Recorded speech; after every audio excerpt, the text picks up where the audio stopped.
Cars as we know them have been around since the early 1900s, but for over a century we have been burning fossil fuels at an alarming, almost careless rate. Only in the past decade have we seen the electric vehicle market really taking off. However, all EVs draw power from large battery packs placed deep beneath the car, hundreds of times the size of your latest smartphone's battery. Have you ever wondered what happens to them once the car reaches retirement age? A ban on petrol and diesel cars is fast approaching for many of us, meaning electric cars are becoming a much more common sight on our roads. An initial target of 2040 in Britain was brought forward to 2035, while latest estimates suggest Prime Minister Boris Johnson is considering a move as early as 2030. Other targets include as soon as 2025 for Norway and various European city centres, 2030 in India, Israel, the Netherlands and France, and 2040 in Taiwan and Germany. A further 8 US states, including California and New York, have made the pledge to reduce vehicle emissions to zero by 2050. Batteries have been a key part of motoring for decades now. It's what gives the starter motor power to ignite the engine. But these are a different type of battery, powered by lead acid. Right now, more than 90% of these batteries are being recycled, leaving behind very little trace. This is compared to the staggeringly low 5% of all lithium-ion batteries that are used in electric cars. That's right, 95% of these batteries are left unused, which has a devastating effect on our environment.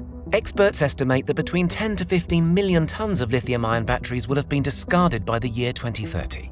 Electric vehicles are in their infancy and have years of catching up to do with internal combustion counterparts. But the progress is already starting, with Hyundai, BMW and Renault all committing to repurposing disused batteries into energy storage systems for the likes of power grids. Isolated cases of batteries being repurposed are beginning to emerge on a global level. Nissan is implementing streetlights, Chevrolet is backing up a data center, and Chinese-based automaker BYD is adopting energy storage, all from retired EV batteries. Hundreds of examples of uses can be found across the globe, but the race is well and truly on for somebody to come up with a standardized method which can be adopted by all automakers. And with his expertise in the electrical industry, could it be Elon Musk? Currently, Tesla is scrapping batteries to recover valuable metals and responsibly disposing of any remaining parts. But this is on a very small, localized scale, with batteries mainly coming in from its own manufacturing plants, such as retired research and development models. But why exactly should we be so concerned about the environmental impact of batteries? Can't they just be recharged? Not entirely. When a battery chemically ages, it loses maximum capacity, which results in fewer miles and poorer performance in EVs. Two primary battery types are used: NMC, which combines lithium with nickel, manganese and cobalt, and NCA, which swaps out the manganese for aluminium, as is used in Tesla's approach. Just like fossil fuels, these resources are finite, which means we only have so much of each left on this planet. So conserving and reusing them is the best option.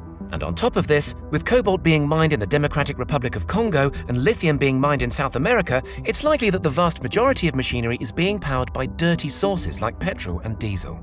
The goal then is that with time, battery recycling and therefore production using recycled materials will become cheaper and easier, allowing companies to reuse materials used in their batteries time and time again.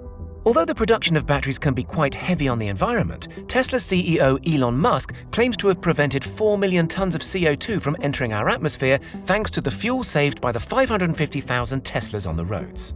The company has also generated 13.25 terawatt-hours of electricity from 100% clean and renewable sources, including 3.5 gigawatts of installed solar panels.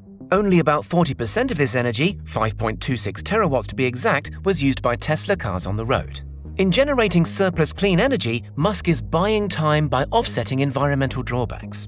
Customers write online about their experiences of very little battery degradation. We're talking a couple of % over almost a decade, and his company already expects battery packs to be lasting 300,000 to 500,000 miles, which already exceeds most average car lifespans. But on the road to 1 million miles of longevity, the company made somewhat of a breakthrough recently. A new design of battery has been engineered and is being prepared for implementation in a car for the first time. Several layers of energy-storing chemical compounds are required to make a battery, but the new tabless design allows electrons to travel less distance. For an electrical engineer, this is an edge-of-the-seat moment, which may be taught in future science lessons, but for the average consumer it means a better energy density, and for the environment it means fewer metals needed per mile of charge. An all-round benefit then. Creating the most energy-efficient batteries is the first step in tackling the environmental impacts of batteries. But the batteries employed in some of the first Teslas are now approaching the end of their lives, and it's time for Tesla to begin thinking of a process to achieve maximum sustainability. So far, the company recycles what it can and disposes of the rest responsibly. But CEO Elon Musk has proposed a closed-loop system in which materials circulate through various stages of life before reincarnating into the next battery. In the proposed closed-loop system, lithium, cobalt, aluminium, copper and steel will all be recovered from retired batteries. Drivers can take reassurance that not only is sending waste items to landfill not the right thing to do, but these precious metals are too expensive to dispose of, which means recycling is more cost-effective for companies, helping to prevent the rapid expansion of landfill sites around the world. And even if Tesla were to send batteries to landfill, we're told that all materials used are safe and non-toxic.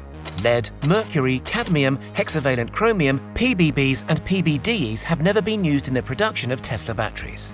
Nevertheless, extracting elements from a product that has been put together in such a meticulous way has got to be a complex process. Some estimates place the figure of fully recycling a lithium-ion battery in the region of $1.20 per kilogram. That's about $650 for an 85 kilowatt-hour pack. Yes, that seems expensive at the moment, but as with any technology, prices are pushed down with the passing of time and new developments. And as yet, there is no globally recognized standard way to recycle a lithium-ion battery.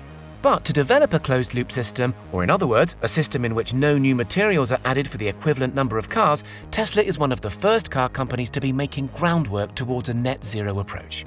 Would you be more inclined to buy an electric car from a company that recycles its batteries?